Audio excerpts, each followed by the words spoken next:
Goa Arts and Literature Festival. Today we have with us Mrs. Sumana Roy, who is the co-founder and co-editor of antiserious.com.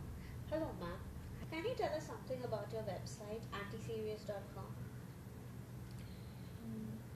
I have been writing in Indian papers and magazines for about a decade now, about 3 or 4 or maybe 5 years ago. A young student called Manjari Indurkar. She wasn't a student then. She had taken a break from journalism to work for a magazine called Democratic World, and she had commissioned me to write a monthly column for them.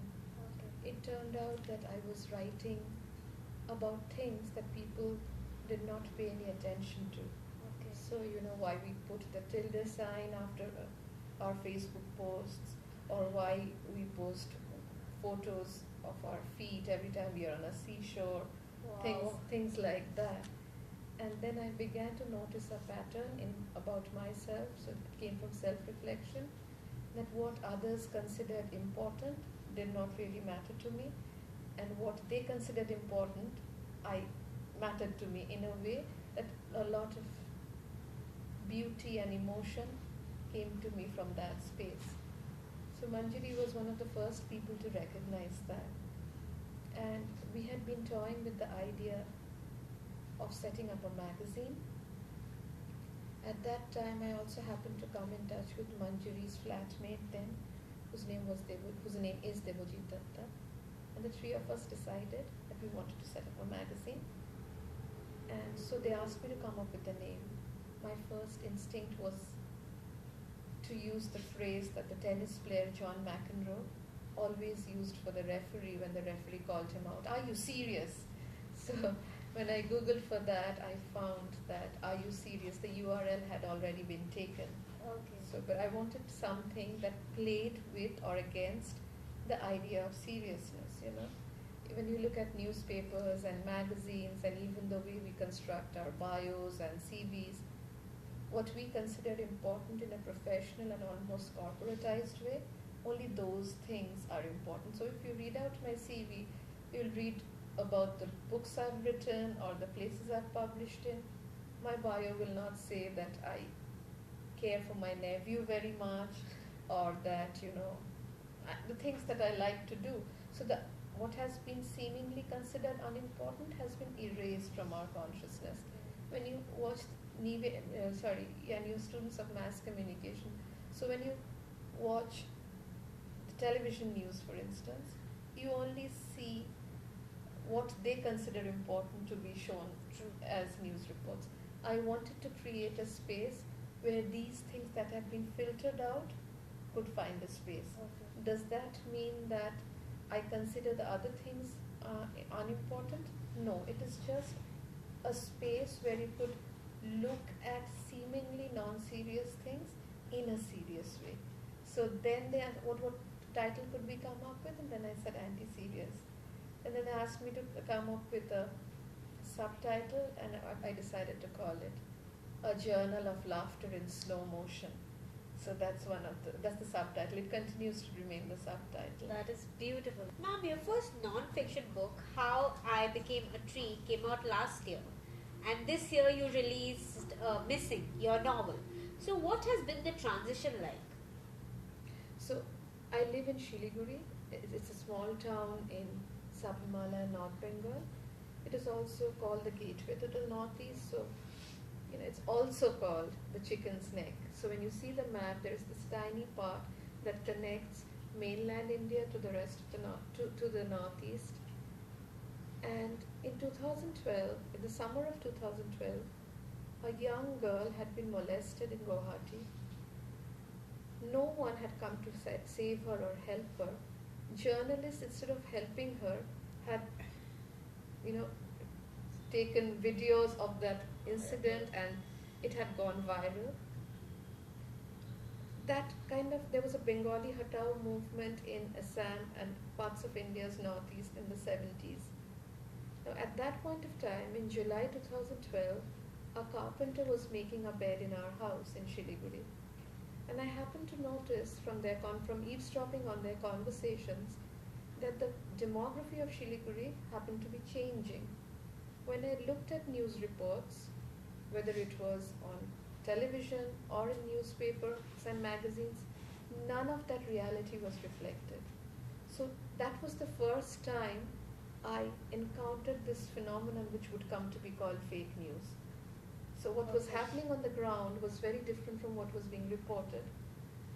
I wanted to capture, in the beginning just for myself, this dissonance and this difference between what was happening, so truth and fiction. Okay. And then gradually it became a project about what I told you just now, which is the language of news or the speed of news, and how it is different to the language and beauty of dailiness, Yeah. that kind of disconnect. Okay. I stopped writing midway because I found myself overwhelmed by circumstances around me. Yeah.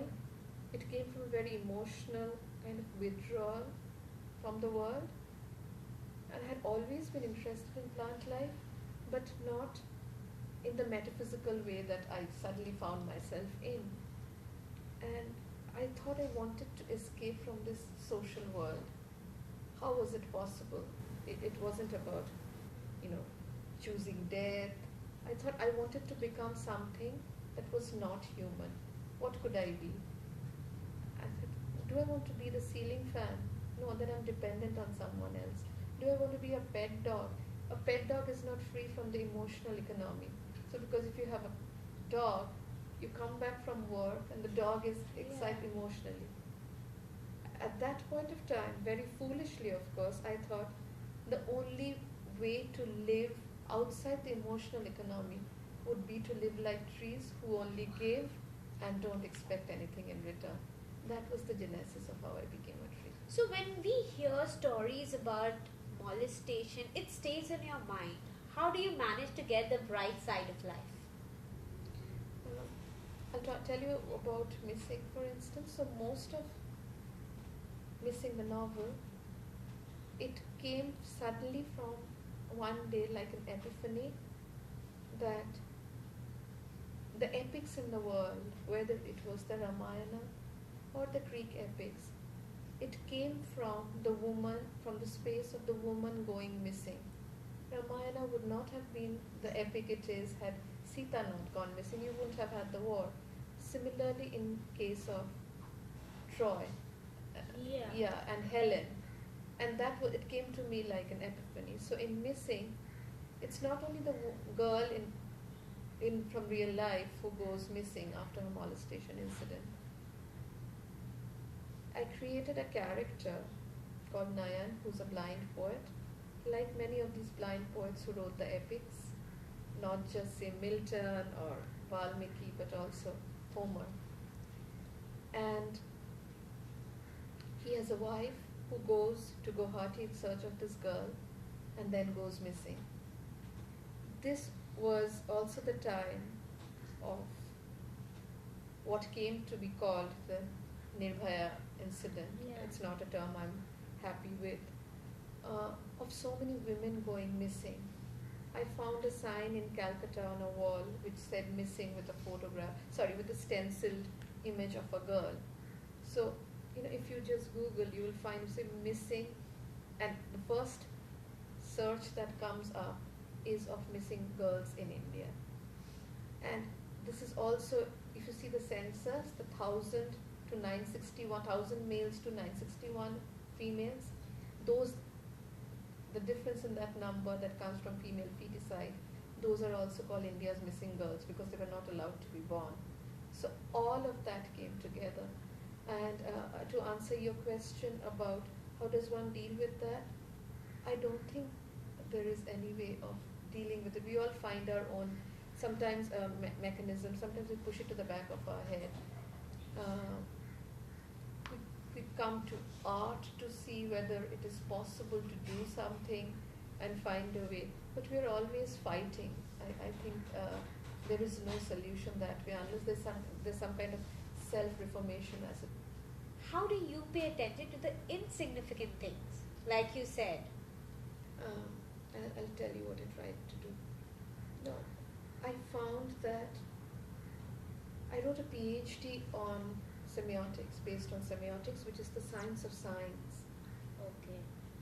One of my favorite writers in the field is a French man called Roland Barthes, who wrote a book called Mythologies, which is a slim book that that collects essays that he wrote about the 60s in France, in Paris, from watching television shows.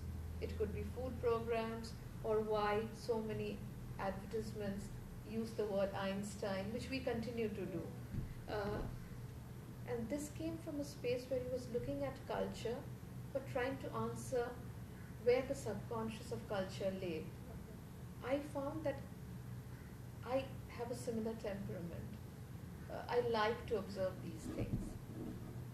About how I became a tree, and this is related to this, there's a writer called Matthew Hall who coined a phrase called plant blindness. Okay. For instance, when you go back home today, and if your mother asks you about the color of the sari that I was wearing, in all likelihood, all of you, including the boys, who usually don't notice these things, they will be able to remember. But if they ask you, what did the tree outside your room look like? Was there a plant at all in your room? Was there a vase in your room with flowers in it?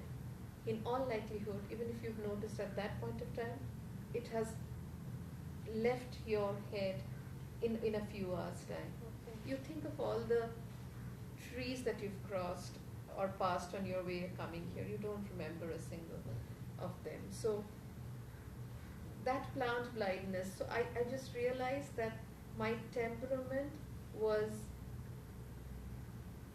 lay in observing things that people usually do not notice.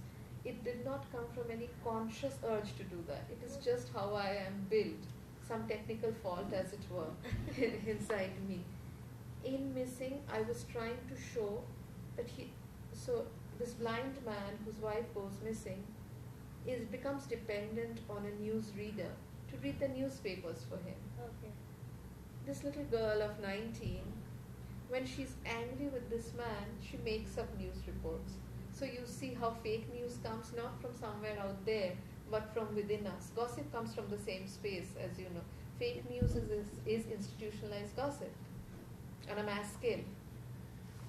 And so here she was reading the news reports, and these are 7 days in the life of this family, just as there are 7 adhyayas in the Ramayana. So I was trying to make that kind of analogy, or metaphorical analogy, as it were.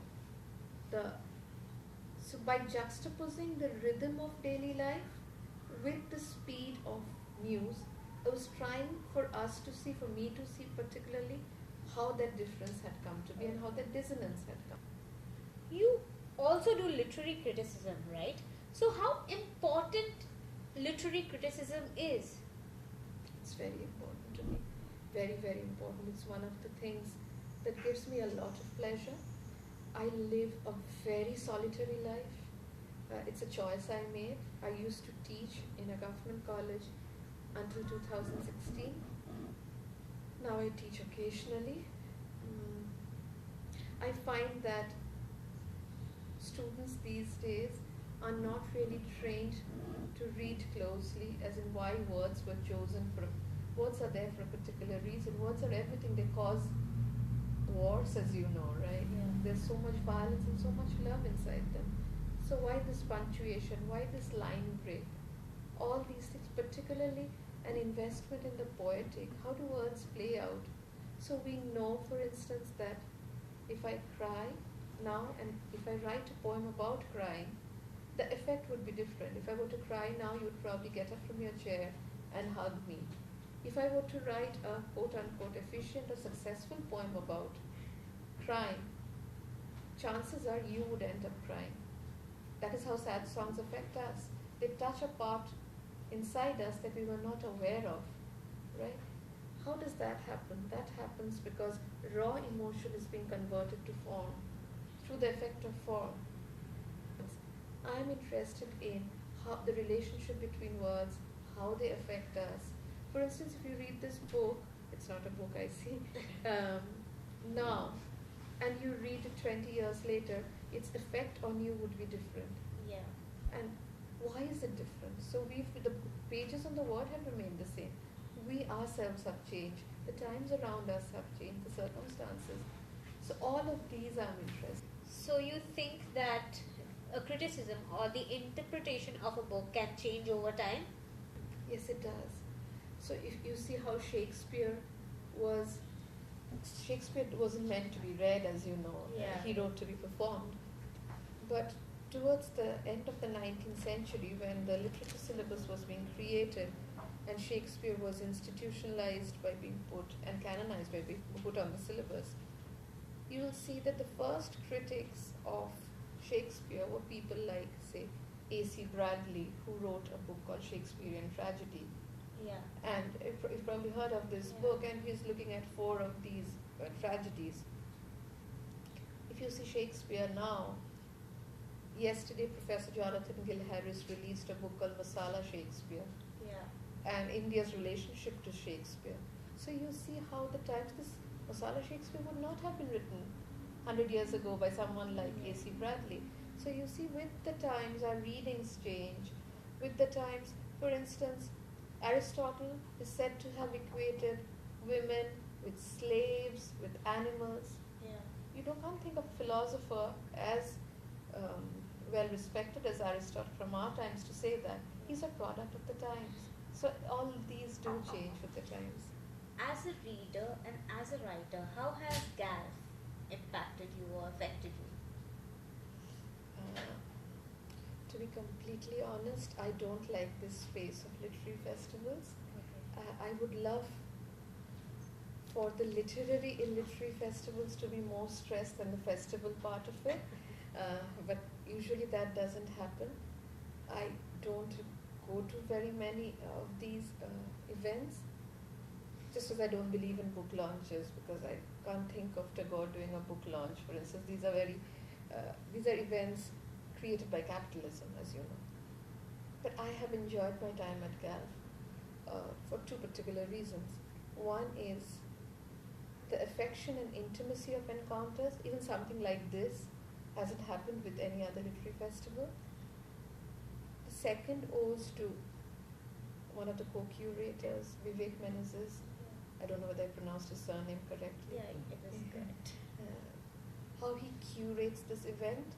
He does not rely on ready-made reputations that come to us from the media or newspapers, hard-selling particular writers or personalities. He goes by instinct and his taste of the kind of writing he likes. That kind of subjectivity I like about literature festivals. So it doesn't become a corporate event like many of these literary festivals do. The second is the outreach program. I've never encountered this in any other literary festival.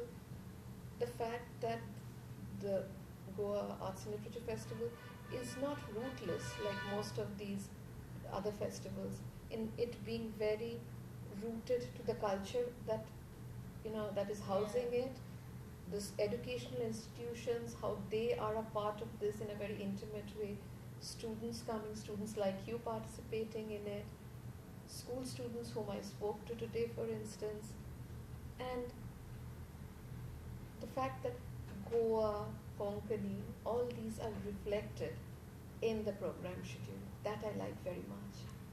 Thank you, ma'am. Thank It you was so lovely much. talking. So I was in conversation with Ms. Sumana Roy in the 9th edition of Goa Arts and Literature Festival. Stay tuned for more updates.